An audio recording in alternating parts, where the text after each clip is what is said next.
ವೀಕ್ಷಕರಿಗೆಲ್ಲ ನಮಸ್ಕಾರ. Welcome to my YouTube channel. Bigg Boss Kannada season 12ರ ರಕ್ಷಿತಾ ಅವ್ರ ಬಗ್ಗೆ ನಿಮಗೆಲ್ಲ ಗೊತ್ತೇ ಇದೆ. ಹೌದು, ಬಿಗ್ ಬಾಸ್ ಸ್ಪರ್ಧೆಯಾಗಿರುವಂತಹ ರಕ್ಷಿತ್ ಅವರು ಬಿಗ್ ಬಾಸ್ ಮನೆಯಲ್ಲಿ ರಕ್ಷಿತಾ ಶೆಟ್ಟಿ ತಮ್ಮ ಸಂತೋಷಕ್ಕೆ 3 ಪ್ರಮುಖ ಕಾರಣಗಳನ್ನು ಹಂಚಿಕೊಂಡಿದ್ದಾರೆ. ಕಿಚ್ಚ ಸುದೀಪ್ ಅವರಿಂದ ಚಪ್ಪಾಳೆ ಮತ್ತು ಮೆಚ್ಚುಗೆ, ಜನರಿಂದ ಮೊದಲು ಸೇಫ್ ಆಗಿದ್ದು ಹಾಗೂ ಟಾಸ್ಕ್ಗಳಲ್ಲಿ ಉತ್ತಮ ಪ್ರದರ್ಶನ ನೀಡಿದ್ದೇ ಅವರಿಗೆ ಖುಷಿಯ ಕಾರಣವಾಗಿದೆ. ಹೌದು, ಬಿಗ್ ಬಾಸ್ ಮನೆಯ ಪುಟ್ಟಿಯಾಗಿರುವ ರಕ್ಷಿತಾ ಶೆಟ್ಟಿ ತಮ್ಮ ಖುಷಿಗೆ 3 ಕಾರಣಗಳನ್ನು ನೀಡಿದ್ದಾರೆ.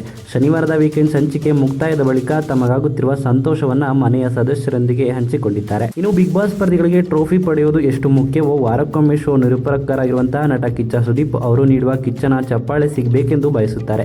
8 ವಾರ ಕಳೆದರೂ ಕೇವಲ 4 ಜನರು ಮಾತ್ರ ಕಿಚ್ಚನ ಚಪ್ಪಾಳೆನ ಪಡೆದುಕೊಂಡಿದ್ದಾರೆ. ಈ ಹಿಂದಿನ ವಾರ ತಾಳ್ಮೆ ಮತ್ತು ಮಾನವೀಯತೆಯಿಂದ ಆಟವಾಡಿ ವಿರೋಧಿಗಳಿಂದಲೇ ಉತ್ತಮ ಪಡೆದುಕೊಂಡಿರುವಂತಹ ರಕ್ಷಿತಾ ಶೆಟ್ಟಿ ಅವರಿಗೆ ಕಿಚ್ಚನ ಚಪ್ಪಾಳೆ ಸಿಕ್ಕಿದೆ. ಈ ಹಿಂದೆ ಅನಗತ್ಯವಾಗಿ ನಾನು ಅತಿರೇಕವಾಗಿ ನಡೆದುಕೊಂಡಿದ್ದು ತಪ್ಪು, ನೀವು ಹೇಳಿದ ಮೇಲೆ ಸರಿ ಮಾಡಿಕೊಂಡೆ ಎಂದು ತಪ್ಪನ್ನ ಯಾವುದೇ ಅಳುಕಿಲ್ಲದೆ ಒಪ್ಪಿಕೊಂಡಿದ್ದಾರೆ ರಕ್ಷಿತಾ. ಸುದೀಪ್ ಹೇಳಿದ ಮಾತುಗಳನ್ನ ಸೂಕ್ಷ್ಮವಾಗಿ ಕೇಳಿಸಿಕೊಂಡಿದ್ದ ರಕ್ಷಿತಾ ಶೆಟ್ಟಿ ತಮ್ಮ ವ್ಯಕ್ತಿತ್ವಕ್ಕಾಗುತ್ತಿದ್ದ ಹಾನಿಯನ್ನ ತಪ್ಪಿಸಿಕೊಂಡು ಹಳೆಯ ಆಟಕ್ಕೆ ಮರಳಿದ್ದರು. ಹಾಗೆಯೇ ಹನಿ ಹನಿ ಡ್ರಮ್ ಕಹಾನಿ ಟಾಸ್ಕ್ನಲ್ಲಿಯೂ ಅದ್ಭುತವಾಗಿ ಆಟವಾಡಿದ್ರು. ಹಾಗೆಯೇ ಮನೆಯಲ್ಲಿಯೂ ರಕ್ಷಿತಾ ಅವರ ನಡೆಗೆ ಸುದೀಪ್ ಮೆಚ್ಚುಗೆಯನ್ನು ವ್ಯಕ್ತಪಡಿಸಿದ್ದಾರೆ. ಈ ವೇಳೆ ತಮ್ಮ ಖುಷಿಗೆ ರಕ್ಷಿತಾ ಶೆಟ್ಟಿ 3 ಕಾರಣಗಳನ್ನು ನೀಡಿದರು. ಇನ್ನು ರಕ್ಷಿತಾ ನೀಡಿದ 3 ಕಾರಣಗಳು ಯಾವುವು ಅಂತ ನೋಡೋದಾದ್ರೆ, ಮೊದಲನೇದಾಗಿ ಕಿಚ್ಚನ ಚಪ್ಪಾಳೆ, ಸುದೀಪ್ ಜೊತೆ ಅವರಿಂದ ಮೆಚ್ಚುಗೆ. ಎರಡನೆಯದು, ಈ ಬಾರಿ ಜನರು ಮೊದಲು ತಮ್ಮನ್ನ ಸೇವ್ ಮಾಡಿದ್ದು. ಇನ್ನು ಮೂರನೆಯದು, ಟಾಸ್ಕ್ಗಳನ್ನು ಚೆನ್ನಾಗಿ ಆಡಿದ್ದು. ಈ ರೀತಿಯಾಗಿ ರಕ್ಷಿತಾ ಅವರು ತಮ್ಮ ಖುಷಿಯ ವಿಚಾರವನ್ನು ಹಂಚಿಕೊಂಡಿದ್ದಾರೆ.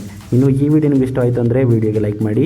ಬಿಗ್ ಬಾಸ್ ಕನ್ನಡ ಸೀಸನ್ 12ರ ಮತ್ತಷ್ಟು ಹೆಚ್ಚಿನ ವಿಡಿಯೋಗಳಿಗಾಗಿ ನಮ್ಮ ಚಾನಲ್ಗೆ ಸಬ್ಸ್ಕ್ರೈಬ್ ಮಾಡಿ. ಇನ್ನು ರಕ್ಷಿತಾ ಶೆಟ್ಟಿ ಅವರ ಬಗ್ಗೆ ನಿಮ್ಮ ಅನಿಸಿಕೆಯನ್ನು ಕಮೆಂಟ್ ಮೂಲಕ ಕಮೆಂಟ್ ಮಾಡಿ ತಿಳಿಸಿ.